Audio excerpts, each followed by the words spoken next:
प्रिय बच्चों, पुनः हम आप लोगों के सामने हाजिर हैं एक और वीडियो लेकर कक्षा 8वीं का सामाजिक विज्ञान का एड ग्रेड अभ्यास पुस्तिका का। और आज हम लोग करने वाले हैं अध्याय नंबर आपका 5 जो है न्यायपालिका से संबंधित, उसका कंप्लीट सॉल्यूशन करेंगे। और किसी भी प्रकार का डाउट होने पे कमेंट में आप हमसे पूछ सकते हैं। और ऐसे ही वीडियो के लिए आप हमारे चैनल को ज्वाइन करना है, मतलब सब्सक्राइब करना है। जैसे ही आप सब्सक्राइब करेंगे आगामी वीडियो आपको आसानी से इसी प्रकार से मिलते रहेंगे।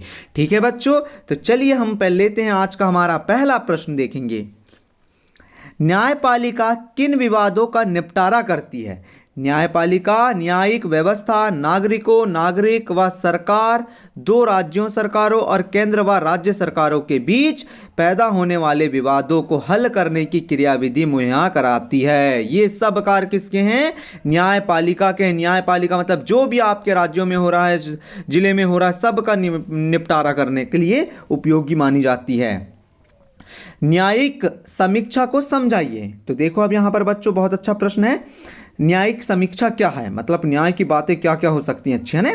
संविधान की व्याख्या का अधिकार, व्याख्या सही कीजिएगा, का अधिकार मुख्य रूप से न्यायपालिका के पास ही होता है। इस नाते यदि न्यायपालिका को ऐसा लगता है कि संसद द्वारा पारित किया गया कोई भी कानून संविधान के आधारभूत ढांचे का उल्लंघन करता है तो वह उस कानून को रद्द कर सकती है। इसे न्यायिक समीक्षा कहा जाता है। मतलब हित की बात करती है, किसी का हित नहीं करती है न्यायिक समीक्षा। ठीक है बच्चों, अगला प्रश्न है, न्यायपालिका ने हाकिम शेख को किस मौलिक अधिकार के संदर्भ में मुआवजा देने का आदेश दिया? तो न्यायपालिका ने हाकिम शेख को जीवन का मौलिक अधिकार, मतलब कि मौलिक अधिकार के संदर्भ में मुआवजा देने का अधिकार दिया। अगला प्रश्न देखो। अगला प्रश्न है, भारत के सर्वोच्च न्यायालय की स्थापना कब की गई? सर्वोच्च न्यायालय की स्थापना वो की गई 26 जनवरी 1950 को। कब की गई बच्चों? 26 जनवरी 1950 को भारत के सर्वोच्च न्यायालय की स्थापना की गई। याद रखेंगे आप लोग भी, 26 जनवरी 1950 को। स्वतंत्र न्यायपालिका किसे कहते हैं? नाम से ही लग रहा है स्वतंत्र, जो किसी में बंधे ना हो, मतलब अपने आप में जो क्या हो, स्वतंत्र हो, है ना। तो जिस संविधान में किसी तरह की दखल अंदाजी को स्वीकार नहीं किया जाता उसे स्वतंत्र न्यायपालिका कहते हैं। अगला देखते हैं बच्चों, देश की सबसे बड़ी अदालत कौन सी है? यह कहाँ स्थित है? तो देश की सबसे बड़ी अदालत सर्वोच्च न्यायालय है। सर्वोच्च न्यायालय देश की सबसे बड़ी अदालत है और यह दिल्ली है। कहाँ पर? भारत की राजधानी न्यू दिल्ली या दिल्ली में स्थित है। ठीक है बच्चों, अगला प्रश्न देखो। उच्च न्यायालय की स्थापना सबसे पहले किन प्रेसिडेंसी शहरों में की गई?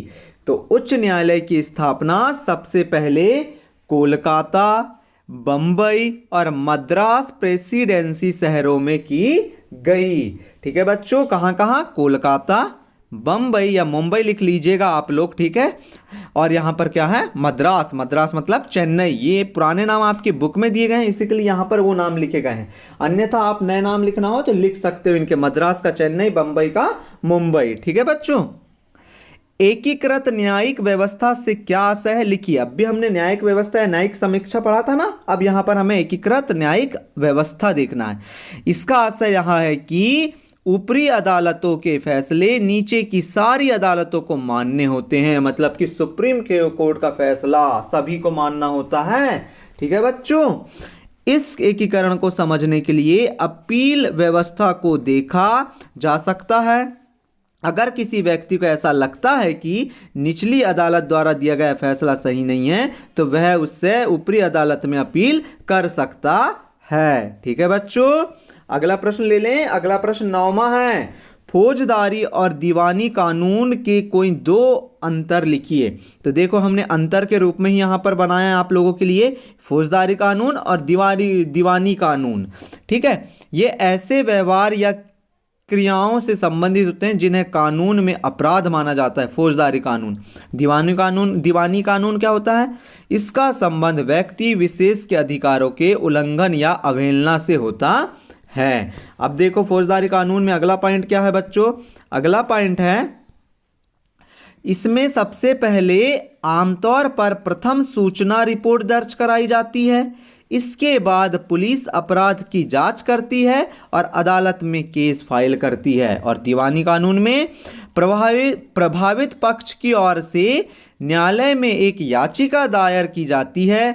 अगर मामला किराए से संबंधित है तो मकान मालिक या किराएदार मुकदमा दायर कर सकता है। इस प्रकार से आपको इस प्रश्न का उत्तर लिखना था। ठीक है, कितने अच्छे से लिखे ना अंतर। अब आगे देखो, अंतिम प्रश्न है 10वां। जनहित याचिका दायर करने का अधिकार किसे है? इसे कहां कहां दायर किया जा सकता है?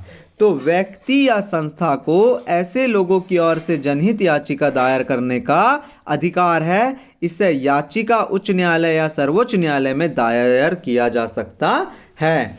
देखा बच्चों, इस प्रकार से हमने 10वां क्वेश्चन का भी कंप्लीट सॉल्यूशन कर लिया ना। इसी प्रकार हमने पूरे जो अध्याय हैं आपके उनका कंप्लीट सॉल्यूशन आपको दिया है। इसी के लिए तो कहते हैं बच्चों, चैनल को सब्सक्राइब करो और आगामी वीडियो नोटिफिकेशन से आप आसानी से पाओ। चैनल को सब्सक्राइब अवश्य कीजिए। मिलते हैं हम अगले वीडियो में। Thank you for watching student.